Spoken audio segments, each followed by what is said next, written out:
Good evening, everyone. On behalf of IPSF, myself Bharat Tyagi, Student Exchange Officer at IPSF, I will be the moderator for today's webinar session. I take immense privilege to extend my hearty greetings to Dr. Mahendra Patel, our patrons, Indian Pharmaceutical Association and PharmaCat.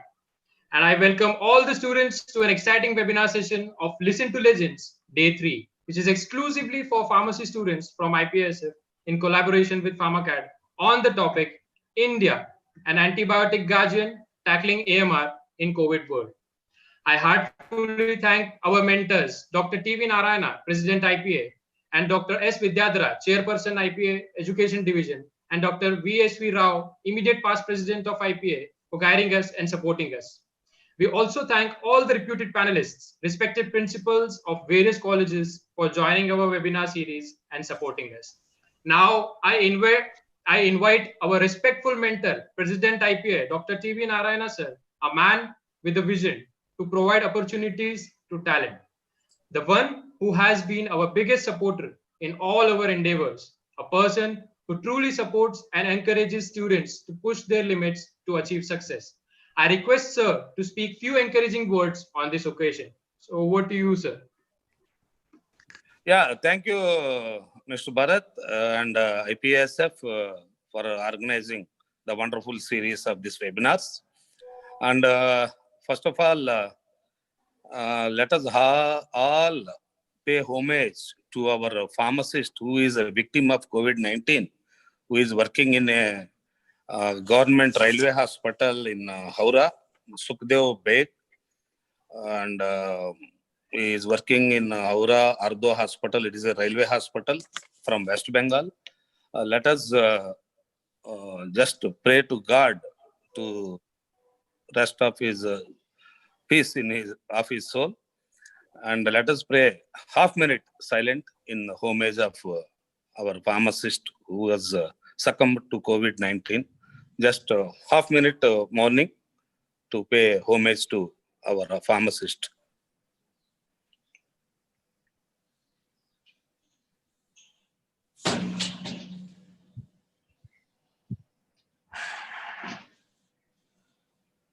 Okay, thank you.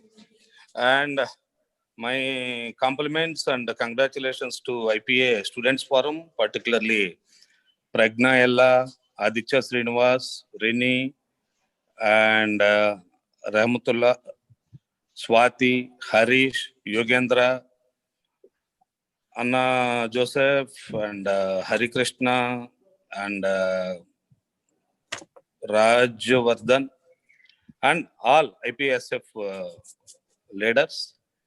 Really, I am very happy the way IPSF is organizing the activities, and the purpose of setting up of IPSF is worth. I feel very happy to be mentoring the IPSF, myself and Dr. Vidyadhara. And also I'm very happy to see our friends and the leaders of IPA, Dr. Rao Vadlamudi, Dr. Sriram, and Management Association President Dr. Ramdas, Ramesh Alluri, Salahuddin, and all the principals of various pharmacy colleges participating in this webinar. And I'm very happy that IPSF during this pandemic COVID-19 is organizing various activities. I can proudly say this is the only student organization doing things far, far better than many professional organizations along with the IPA. And the initiatives taken by the IPA Students Forum, commendable initiations, and inviting experts, not only from India, from abroad. And I thank all my friends from abroad, now Mahendra Patel, Chandrasekhar, and all the people who are supporting the initiatives of Indian Pharmaceutical Association Students Forum. And all the last two webinars, there was excellent feedback from the participants and students. And I particularly thank Dr. Rao Vadlamudi, my immediate past president, and also president of Commonwealth Pharmacist Association, who has shared his expertise on how to effectively build the resume, which is going to be very much useful for the student. and also Manjree Garat, the Vice President of Indian Pharmaceutical Association, and also the chairperson of the Community Pharmacy Division, sharing her expertise on community pharmacy advancing role in the patient care. And I also thank today's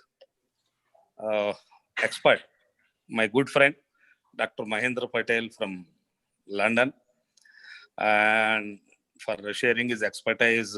He is a professor in pharmacy, Bradford University, and also treasurer of the Royal Pharmaceutical Society of Great Britain. And I'm very happy he is our international fellow of Indian Pharmaceutical Association. Last year, we felicitated him with the fellowship award. He is going to give his expertise on Antibiotic Guardian and tackling the antimicrobial resistance. And also, I am happy to know the future activities of IPSF. And shortly on 6th of June, I think there was again a webinar with Dr. B. Suresh, President, Pharmacy Council of India, dealing with the topic of the need of the day, that is online education, a boon or ban. He is going to highlight what are the plus and minus of the online education, what is the role of the Pharmacy Council, how to overcome this pandemic situation. That is one of the biggest challenge we are going to face as far as the education system is concerned. I'm very happy that Students Forum has taken this initiative, and immediately Dr. Suresh also accepted and agreed to participate.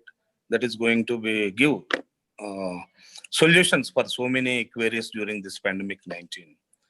And another major initiative IPA is taking in future, that is within a week time, we are going to have online placement conclave. The final year students of B.Pharm, PharmD and M.Pharm, with the help of Dr. Mujib, he is the clinicol, he is also our placement coordinator. We are coming with online placement conclave, and all the students, every screening and group discussion, and also the preliminary test, everything will be done by online. The final selected candidates will be guided to the various industries. We are taking the consent from the industries. The questionnaire and the software, everything is ready now. Next week, we are going for this biggest event. I can proudly say, no organization and nobody has done this experiment so far. IPA and IPA Students Forum is going to come out with this program by next week, which is going to be the one of the biggest event and useful event for the student pharmacist. That's what I want to share my feeling. And coming to today's session, I'm very happy and thankful to Dr. Mahendra Patel, such a senior most person and expertise in Antibiotic Guardian, who is going to brief all our students or share his expertise with all our students on this Antibiotic Guardian and tackling the antimicrobial resistance, which is the need of the day, because WHO clearly said that more than 25% of deaths are going to happening because of this AMR. And India is already labeled as the hub of AMR worldwide when you compare. So these are the things how the students, after this expertise from the Mahendra Patel, how we can share our expertise, experience with the regular public, how we can curtail or control this AMR. That's what going to happen after this expertise from the Dr. Mahendra Patel. So once again, my special compliments and congratulations to IPS Students Forum, particularly Aditya, Pragna, and all the Mr. Bharat. I'm very happy to see the students' enthusiasm in organizing this, coming forward and organizing the event. And when I asked yesterday, who are going to ask the questions and all, they themselves, they are ready. They are not waiting for somebody expert. That shows the leadership capability of the Students Forum. I am very happy. What we are expecting from the students, they are discharging their responsibility and shaping up themselves as a leaders of the future of our profession. That's what I am very happy. So I also thank all the experts, particularly Dr. Rao, Manjree, and now Mahendra Patel, for sharing their expertise and coming for webinar and sharing their valuable time and giving the expertise to the students to mold themselves to become a future leaders of the profession. So with these few words of welcome, I hand over to Mr. Bharat to continue the further proceedings. Thank you, Mr. Bharat. Mr. Bharat, over to you. Thank you very much, sir, for your kind words. So now, before starting the session, I'd like to take this honor of introducing our today's eminent speaker, Dr. Mahendra Patel, and we are privileged to have you here, sir. Professor Mahendra Patel is a senior academic and pharmacist of national and international profile. Currently, he is Honorary Visiting Professor at the University of Bradford, UK. His main interests focus on improving health within the Black and Asian minority ethnic BAME communities and deprived communities, as well as medicine's adherence. Mahendra sir continues to serve for many years as a highly committed elected member of the English Pharmacy Board and treasurer for the Royal Pharmaceutical Society. His outstanding work with the National Institute of Health and Care Excellence, NICE, culminated in him being the first pharmacist to be appointed Fellow of NICE. He has also received the Royal Pharmaceutical Society's President's Charter Award for his outstanding contributions to the pharmacy profession in the UK. His far-reaching work with universities and the pharmacy profession in India led to him to become the first fellow of the Indian Pharmaceutical Association from Europe. Professor has received many accolades and awards nationally and internationally, and in visiting professor at the University Sains Malaysia, in Penang, Malaysia, and adjunct professor at Wilkes University in Pennsylvania, United States of America. He is also International Honorary Ambassador for the National Pharmacy Profession of Lebanon. He is also the first pharmacist to be awarded the British Association of Indian Physicians, that is BAPIO Award, for his outstanding work for contribution to BAPIO nationally and internationally. So without any further ado, I would now request Sir to take over for his session. So over to you, Sir. Thank you very much. Thank you very much. Thank you for that fantastic introduction. And I don't know what to say from that. But can I just say, it is an honor and a pleasure and pride. And whilst normally when people are presenting, they say that, and I know they mean that, but I can't express my gratitude and my affection for all you. And I've made you my family. And I'd like to thank particularly the whole IPASF forum, the leaders, leading from Pregna Madam as well. And the team has been amazing. I've been liaising with the team over the past few weeks. And what touches me is the real passion and the commitment that you all have.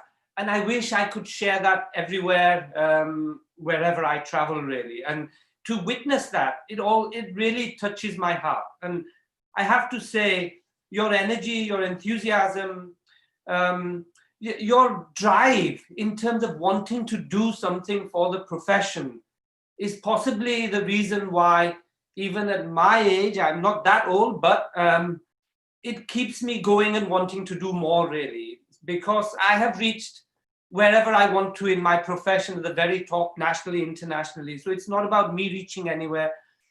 But if you see, my whole legacy is about developing, supporting fellow colleagues, students from the very beginning, having national programs that I've led here with national awards for various directives and initiatives that I've made, both from a professional perspective, both from a NICE, which is the National Institute of Care and Healthcare Excellence, which is appointed by the government as an independent body, which covers all the healthcare professions, doctors, dentists, nurses, pharmacists, everybody.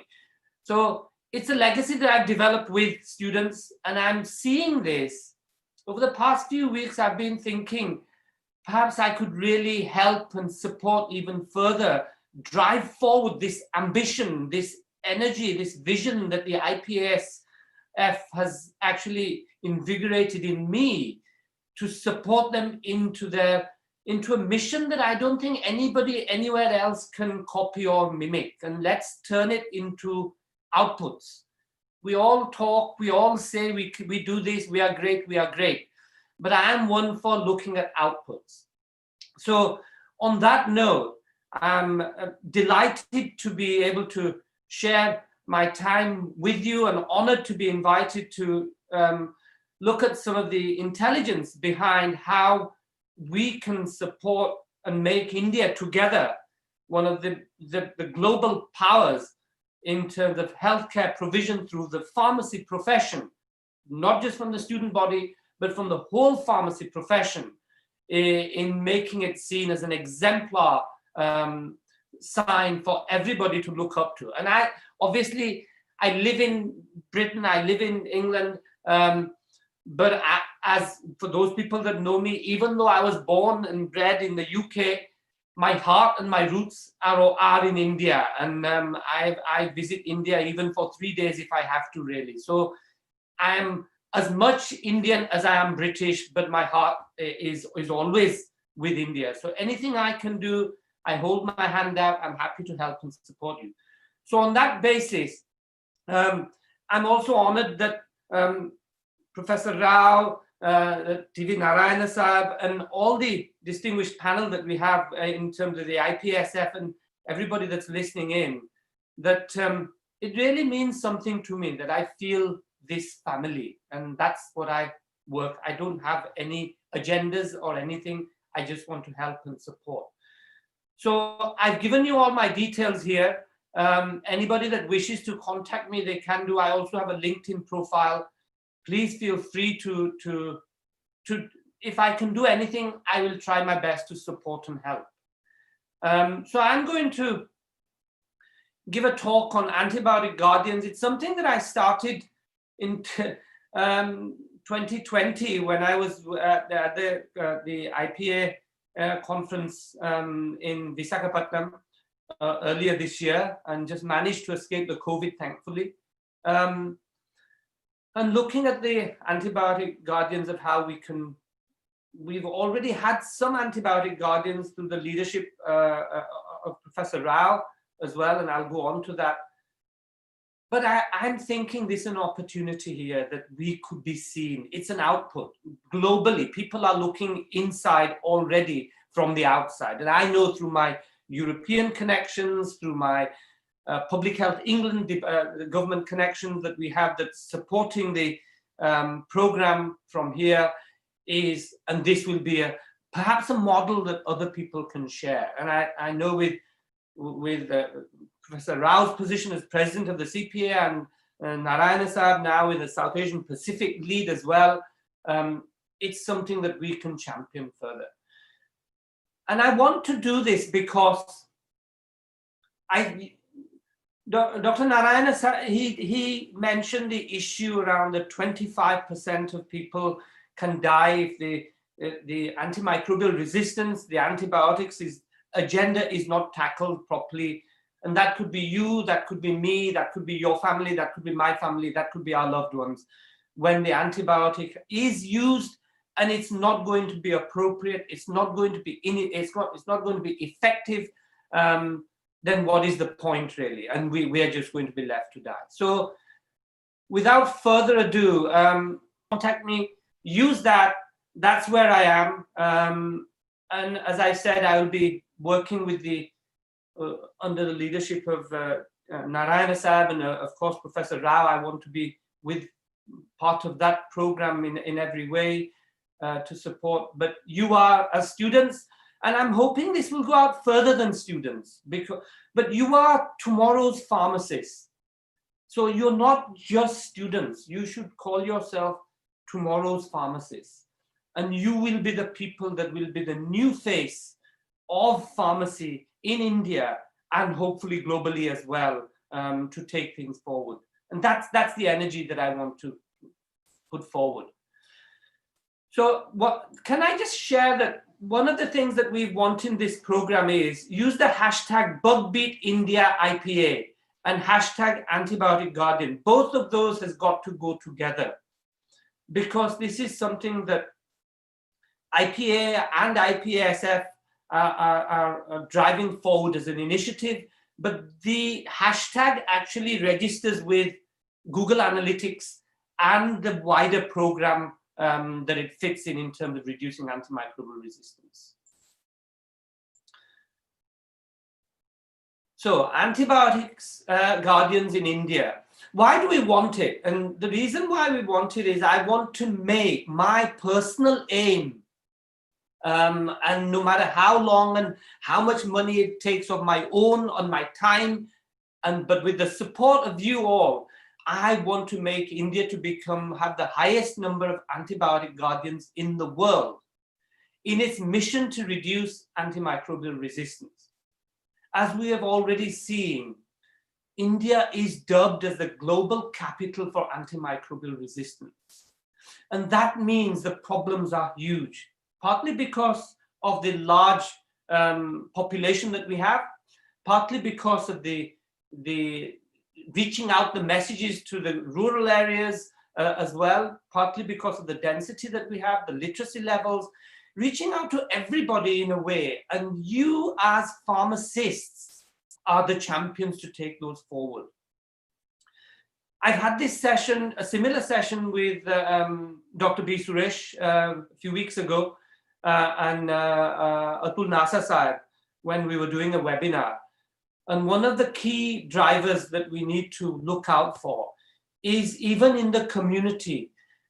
Please, please, let's be proud of our profession. If you're working in the community, we are not a shopkeeper. We are not somebody that sells medicines. You have had so much training and you have to aspire towards the fact that we are experts or the most knowledgeable in medicines. And when it comes to anything to do with medicines, we should be the go-to people. You should be the go-to people. So currently, as we know, antibiotics are overused. People are giving, and I'm wrapping this through COVID-19 as well. Because what do we have in COVID-19? I'll give you the UK perspective. It's like maybe slightly different in India because of the vastness and the size that we have. But if you look at the global, the UK perspective, let's take dentists, for example. Dentists have not been able to see their patients because of the close contact and the social distancing problems. Dentists are having to treat people virtually. And if they've got an abscess, and so antibiotics are more reliant upon at the moment. And is there a situation where during the COVID-19, not just through dentists, but wider, because other intervention is not available, then antibiotics are being used in the COVID-19 program? And there will be some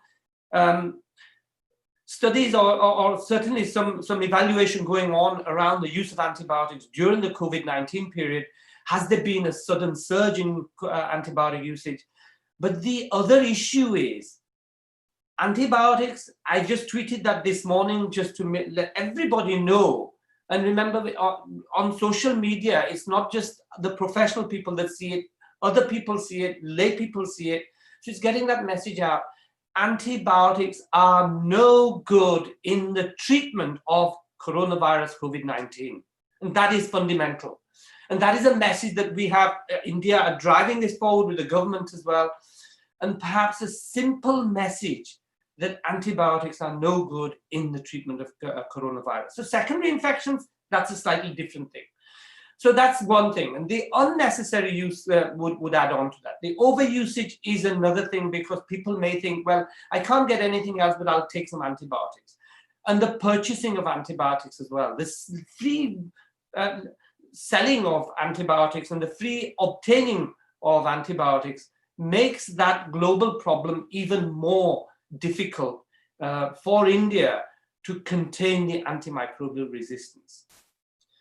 So as you can see here, the whole essence is to make India global leaders in AMR.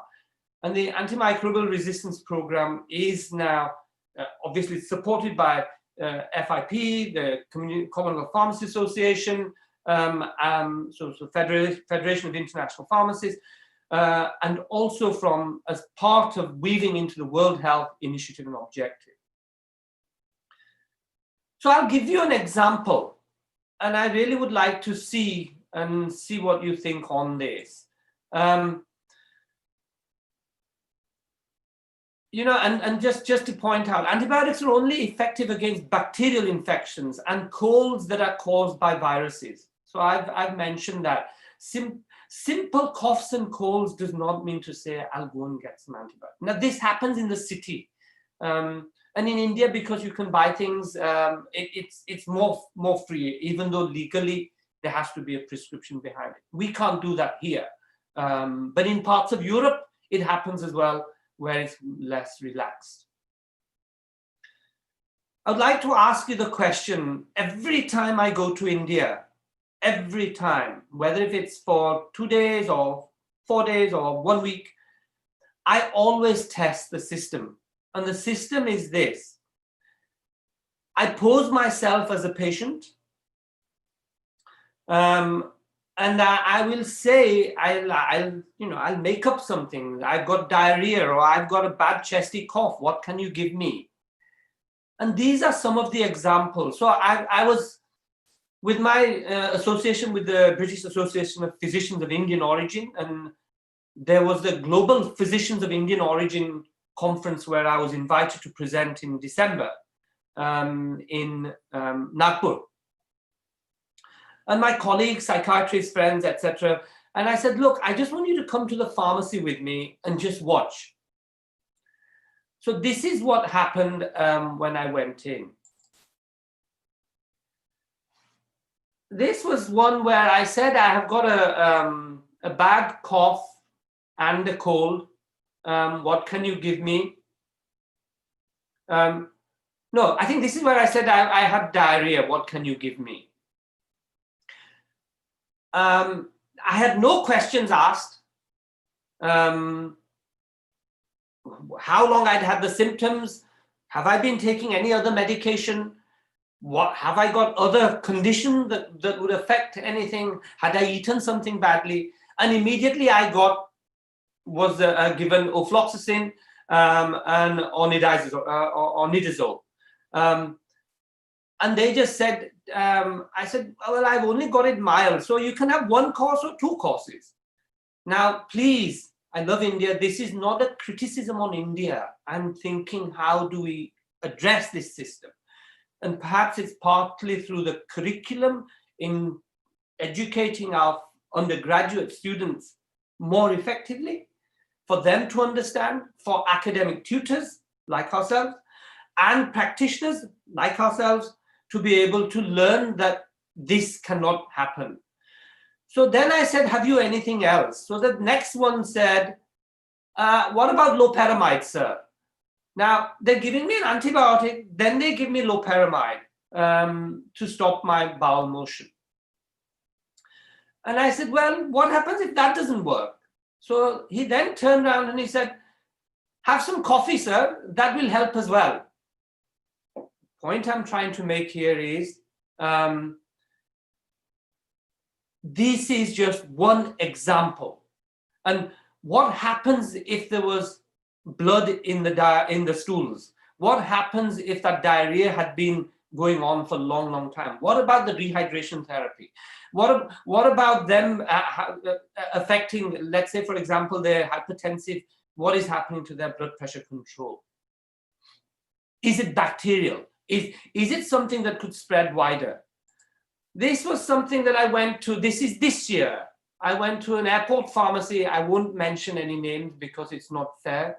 So I've tried to hide away anybody, because again, this is not a criticism. And this is again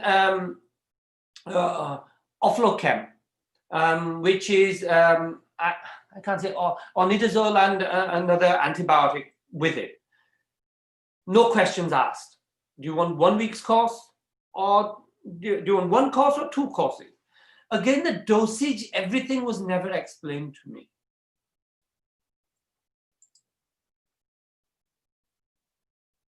Right, hold on. This was then when I was returning from the airport, coming back out of India. And I said, I have a cough. This time I had a cough. I said, what can you give me for a cough? So then they gave out azithromycin and some antiseptic lozenges. Again, the antibiotics are flowing fast. The dosage is subtherapeutic. So, I was saying, how many do I take? Oh, one a day is fine. All these things, the ineffective dosage, the inappropriate usage of antibiotics. You know what? I was literally I just produced a dry cough. And within 24 hours, I didn't have any symptoms anyway. So number one, I didn't need it. Number two, the dosage was wrong. Number three, you don't need to go to that level of treatment. So my whole pledge today is, you have had the link, I hope, in terms of antimicrobial resistance and becoming guardians, by making a pledge, raising the awareness in the communities and this is not just a student program. This is something that we need to share with all our healthcare colleagues, our tutors, our families, our friends, in terms of what can we do to help and share and protect the situation around overusage of antibiotics, because when we need those antibiotics, they're not going to work on us due to antimicrobial resistance being built up. And the other factor is, it takes 12 to 14 years, particularly in the European countries and the Western countries. India, it may be slightly faster, I think. 12 to 14 years for a new drug to come onto the market with safety, through the appropriate trials, etc., etc. So the new antibiotics are yet to come out. They are slowly coming in, but it'll take a long time for the new generation of antibiotics. So we need to act carefully. So PHE is Public Health England. They produced in 2016. So Public Health England, as I mentioned, is part of the department for the government, in government's body in terms of supporting the health of the public from a public health perspective.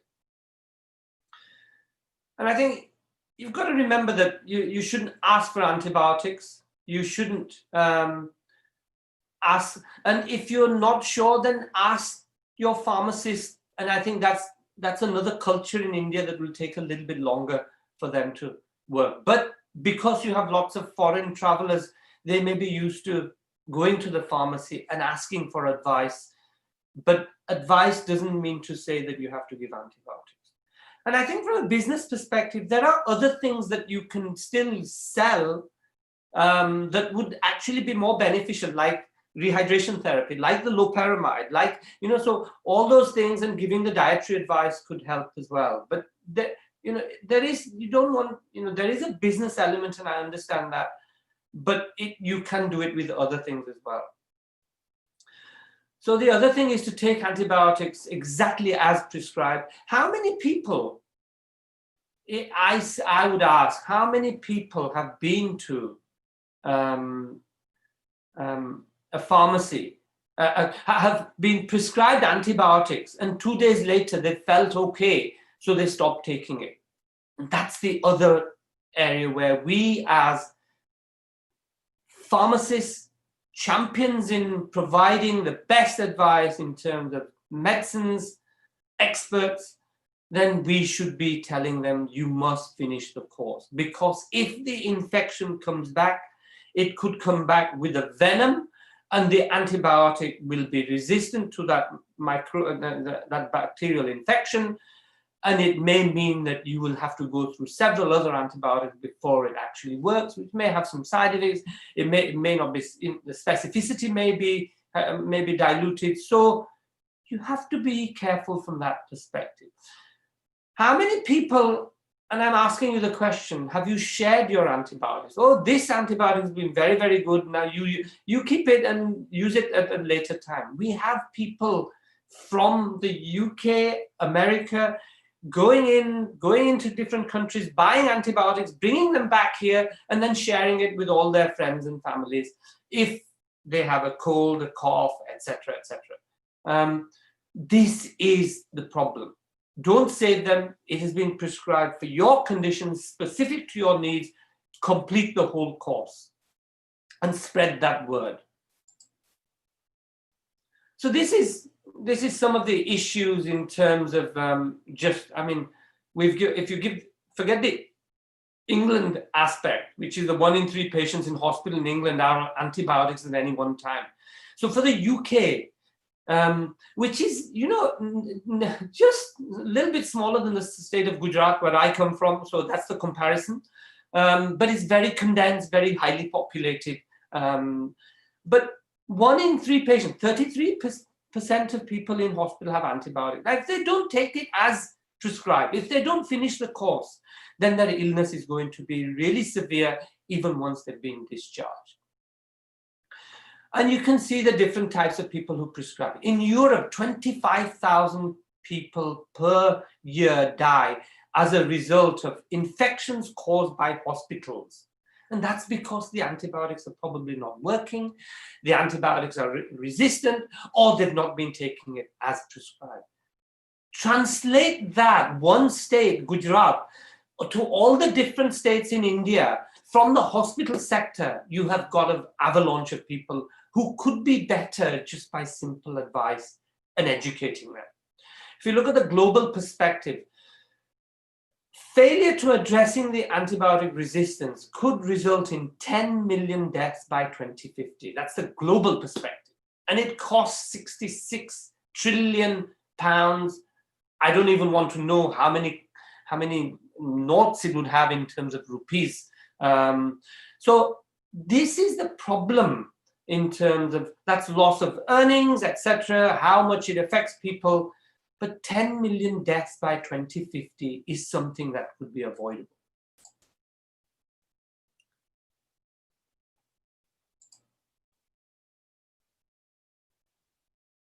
So I want you to become an Indian antibiotic guardian. I want you to show the world that, look, India means something. I want the World Health Organization to look into India and say, what are you doing that nobody else is doing on such a large scale? And can we work with you? And can we support you? And can we work with the government and the organizations and the different healthcare bodies, including the PCI and the IPA and the IPASF and Community Pharmacists Association, etc., the hospital sectors, everybody, let's pull them all together. And I have had discussion with the hospital people as well around this.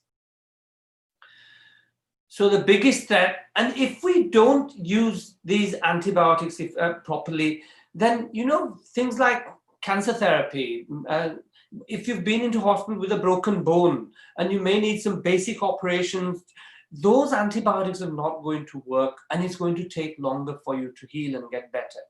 Imagine you are all young people at the moment, but once you get older, imagine your parents, your grandparents, your families, your aunts, uncles, etc., who will be older than you. How will they get the benefit of that? It's a simple message, that's all I can say. And we need to slow down this resistance to cut the unnecessary use of antibiotics. So one of the issues and the call to action, and I said, it is okay talking one way, oh, great lecture. I don't want you necessarily to have that. I want you to do something about it.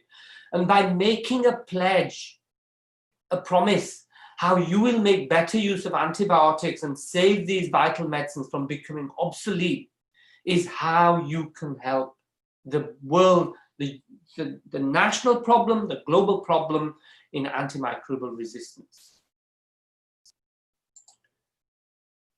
Now, I don't know if this will work actually. Anyway, let's keep going. So this is how you can do it. You can get on your phone. You have been sent the link. I don't know how many people have tried it. It takes 2 minutes. And it means it's not just for doing it for the sake of it. Do it because you want to do it. Do it because you are going to save somebody. Do it because it will have a positive purpose. I do not believe in tick box exercises. Don't do it. I'm really saying, if you want to say, here we are, I've got a certificate, don't bother. Don't do it. Do it because you want to save somebody, live healthier, and looking after the wider health of the country. So on your phones, if you link up, you can have this Antibiotic Guardian program. And possibly what I might do, if I can, and Bharat, I might need your help here. Can you see this? Yes, sir. Yeah, okay. So I think what I might do is I'll take you through the process. So if you go through the antibioticguardian.com, and you will get to this site. And just have a listen to this for a minute.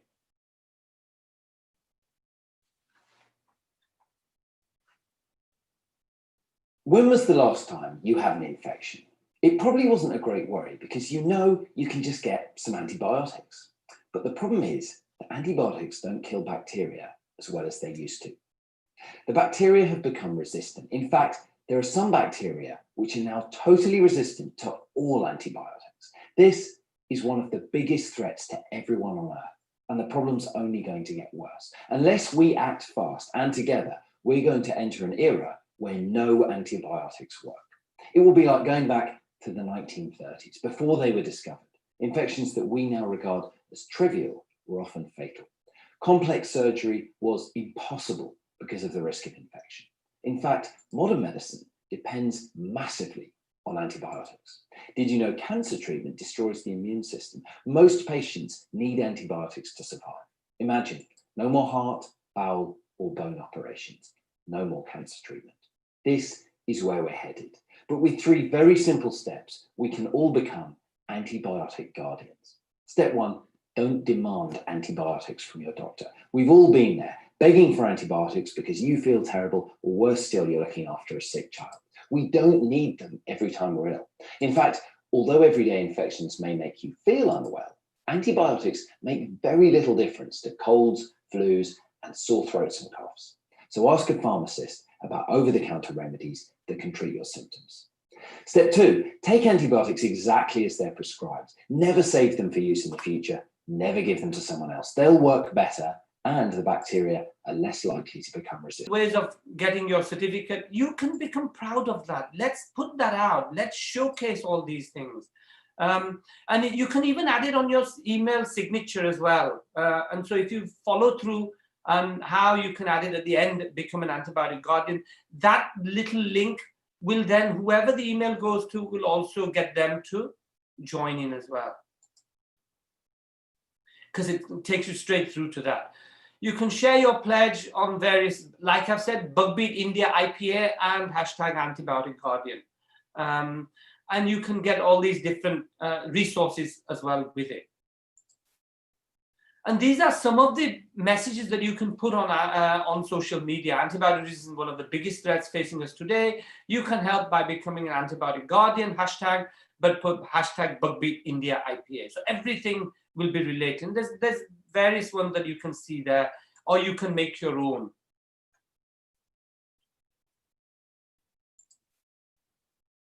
And there is also some learning through this as well. So for your own learning and for academic tutors, perhaps this is something that you can click onto for staff, for prescribing, for innovation, for communication, and there's a whole series of models there. This is the different organizations that are involved from the UK perspective and from British perspective. I want to show you this now, if I may, and let's hope it works.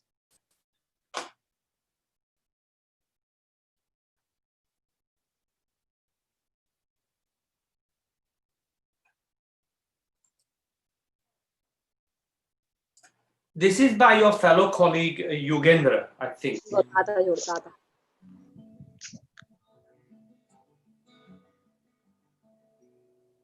Hello everyone, greetings from Indian Pharmaceutical Association Students Forum.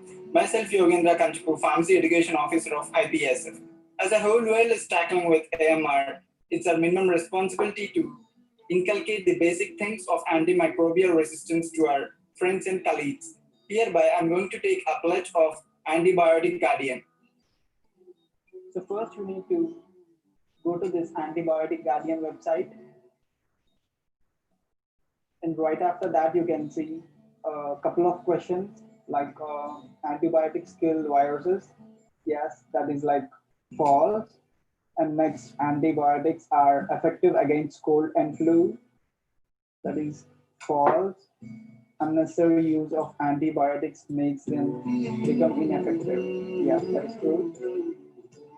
Taking antibiotics often has side effects such as diarrhea. Yeah, that is true. You can share antibiotics with others. That is like false. Please enter your email address. Yeah, this is my email address, and you can click submit over there.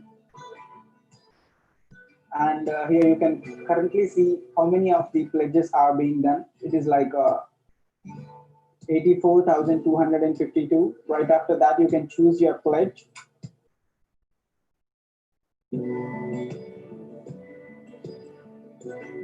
So you can choose here like healthcare professional. I'll normally pick like this. And this. Select pledge message. I generally prefer to have this as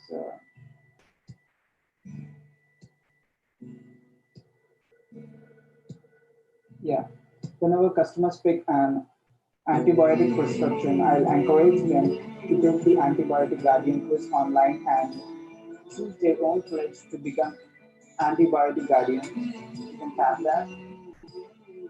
And next, what you need to do is like enter your name.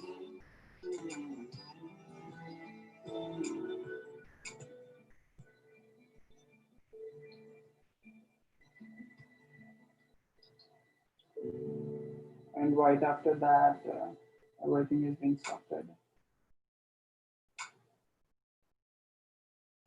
I've heard this from Dr.Mahendra Patel, sir.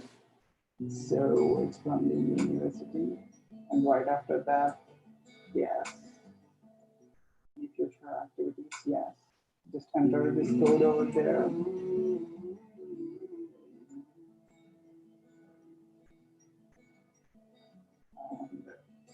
And that's it. Click here, submit.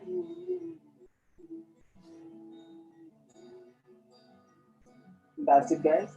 Like that is being done. And you can actually download your certificate from here.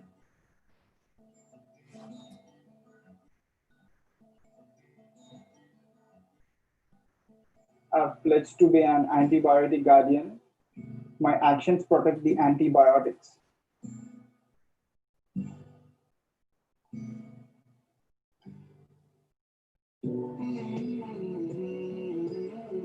And that's it, guys. It's as simple as that. And we wish to see the whole India as Antibiotic Guardian. Thank you.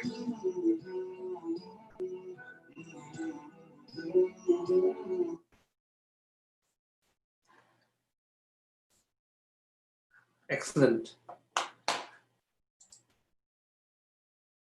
But please link on to this one as well. And this is something that I started here with Vikas Institute and Vishnu Institute of Pharmaceutical Education in Vishnupur, Narsapur, and in Rajamandri here at home. And this is how it all started with this Antibiotic Guardian program. Let me just tell you, the first Antibiotic Guardian was Professor Rao Vadluman in 2016. So he started this program of as part of Guardians in India. But then I suddenly picked it up this year and I thought, let's make it a big challenge for people to have the highest number of Antibiotic Guardians. So from 2016 to 2020, we had 200 and something antibiotic guardians from 2016 to 2020. Do you know how many we have today since these last few months of activities through the IPASF, through the IPA, through the universities, through the various colleges? Today we have 2,600 antibiotic guardians in India. I want to make that 10,000 antibiotic guardians. And that will make us the biggest moving forward. These are all this was early on, these are all the people who have pledged and put certificates up together with the different institutions, different colleges everywhere. And the video, sorry about the YouTube link, but you can make your own link. And if you share it with me, I'm happy to promote that link, showing, look at what the champions of India are doing. So this is Vikas. When we was at Vikas, everybody holding up their pledges and their certificates, but you can have it on your phone, so it's very mobile. These are, you know, there's Pragna Madam there, and where we, at the last conference, Koringa College there, an example of Miss Rose and her pledge to become an antibiotic guardian. You've just seen your colleague, your good friend Yogendra. Mrs. Anna Thomas was also part of the earlier people. These are all people who started pushing this campaign out. So all I can say is thank you very, very much about this. This is obviously MAM College of Pharmacy that went on. And these are all the ways pledged to become an antibiotic guardian in India. And I want to showcase that. And these are, I think these are the links, but anyway, I'm not going to try it now from that perspective. So we all have heroes and we all try to listen to legends. Isn't this about listening to legends? Here's one or two legends that everyone listens to. But here's my two legends and your two legends as well. Sir Rao and Sir T.V. Narayanasad. And we have to have these legends and we have to work with what they do. The first antibiotic guardian of India. Now I'm taking the mantelpiece and to take it further and further forward. And through these two gentlemen, these legends and the stewardship, and through Pragna Madam and her leadership with the IPASF, we can do this and we can tackle this. And these are my pharmacy legends, and I'll continue to build on that. You know, I've only selected a few. It was, you know, photographs I've had previously when I've been to India on conference. And it's not saying other people are not important. I'm just giving an example here. This was in Amity University in Delhi when we had the conference 2 years ago. This was last year. This was the IPA conference when I got my fellowship. This was some of the students there from that joined in. So my message to you is this. I can do things you cannot. You can do things I cannot. But together we can do great things. And that makes everybody. And that's the Mother Teresa message that I want to give to everybody. Let's make global leaders in our antimicrobial resistance. Let's make India the biggest. Let's have it led through the IPASF and pledge to become a guardian here. So all I can say is thank you very much, everyone. Remember the words. We are listening to our legends. We continue to listen to our legends and we learn from our legends, and we're saving lives as well. And we must not forget our legends. Thank you very much for having me. Sorry about the technical problem that we've had, but they will work once the slides are shared as well. Thank you. Thank you very much, sir. Now we move on to the question and answer sessions. If you may please, sir, I may like to ask a few questions from the student side, which they have posted. Can I, sir, ask you the questions? Yeah, sure. Okay, sir. So the first question is, what can we do to stop the use of the newly marketed antibiotics for small infections? So what can we do? Sorry, the newly marketed antibiotic for small infections? Sir, what I mean by this question is that as soon as the newly marketed antibiotic is inside the market the doctor directly prescribes that for treating a patient rather than going to the first line, second line antibiotics available, like directly the newly marketed one. So Yeah. the chances of, yeah. So I think that's a very good question, Bharat, and thank you. The newly marketed antibiotic, there has got to be a stepwise process. And if we immediately go for these new antibiotics, and yes, all industry, pharmaceutical industry will continue to promote them, but we have to look at what line of action. So the old antibiotics could still be useful, but can we push this and work with the PCI in terms of education, and what is the stepwise fashion of prescribing antibiotics? What is first line antibiotics? What is second line? And then you move on. I think this is where we need to be careful. A new product coming on doesn't mean that suddenly we have to jump into that and everything will be fine. That's where the resistance problem occurs. Exactly, sir. So now moving on to the second question. What role does counseling have before a patient consumes the antibiotic? Like, where can we place the counseling part for these antibiotics when a person is consuming the antibiotic? I guess it plays a very major role, if you can say so. Yeah. And again, another very good question. The way we can give this, if you look at it, there is no instructions with the antibiotics. There is no patient information leaflet with the antibiotics. So perhaps, and I'm asking, perhaps this could be an initiative that can come through the IPASF and the IPA. Let's make a simple card that says, don't share with anybody, complete the prescribed course, take the medication as prescribed. And if you feel better in 2 days, don't throw it away.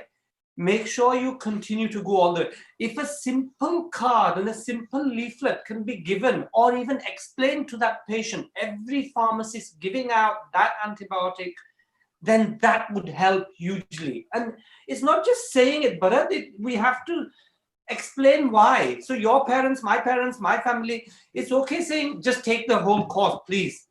If you don't do it, the infection could come back.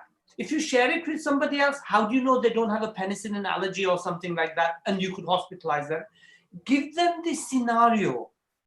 I think that's the key fact. But because you don't have the patient information leaflet, I was not, all those examples, just a few examples, I was not given any patient information leaflet. Perhaps if TV Sahib is listening, then this is something that the IPA can help produce a simple card, not 4 or 5 bullet points. Please give this to everybody, and that could work. So relating to this question only, can we share such knowledge at school and college levels about the antimicrobials so that the budding youth can also come to know about the antimicrobial resistance, and then a layman can also start at that level, like in schools and college, if we start promoting that kind of a thing? I'll give you an example, okay?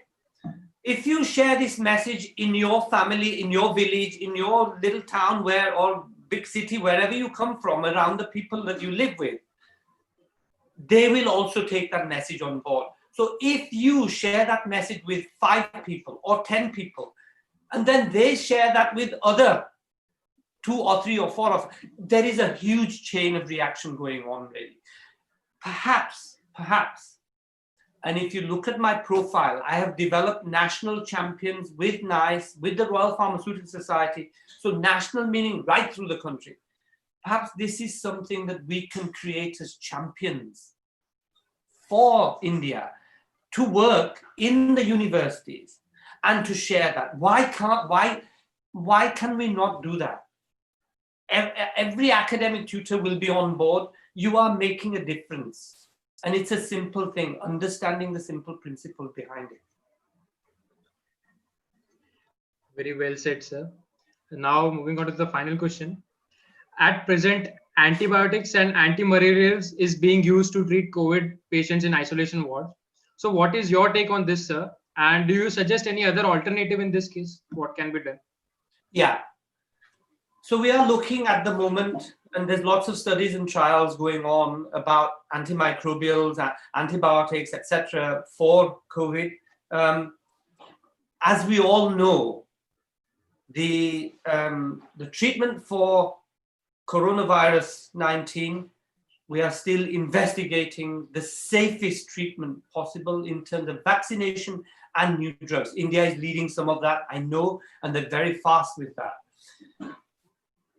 Antibiotics may have a use where there is a secondary infection, but antibiotics are not going to have any use in coronavirus at this, because it's a viral infection. You know that, we know that, but that's the message that we have to give out. Until the appropriate treatment does not come out that has been tested and proven with safety and effectiveness, then we have to use our own measures of social distancing, and we continue to do that. Because coronavirus, I was saying this last night to a group of people on a webinar, that is not going away, it's here to stay. I've just seen India now shoots up to number 10th in the world ranking for coronavirus. It could be even higher. We don't know the reporting of those numbers as well. So we may have lost some. This is not a criticism. We may have lost some. We don't know. So is that figure actually higher than that as well? So we have to be careful about the messaging. We as pharmacists, we are public health advisors, and we should be working with and taking some of these programs into the community. Can we not do that in the villages and sharing this and explaining to them, do you want your loved ones? Do you want your family members? Do you want to lose them? Simple action could stop that as well, really. Thank you very much, sir. Okay, so with this, we come to an end of today's enlightening session on tackling antimicrobial resistance. Sir, your session on AMR was very insightful and an eye-opener for all of us.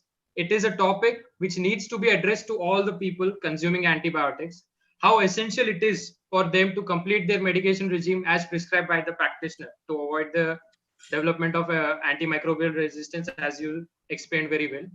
So on behalf of IPSF, I would like to thank Dr. Mahendra Patel for taking out time from your busy schedule and joining us for such a wonderful webinar session.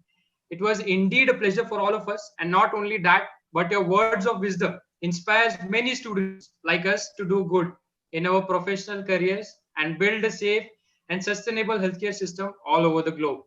I would again like to thank Dr. T.V. Narayana sir for providing us the opportunity to conduct this webinar.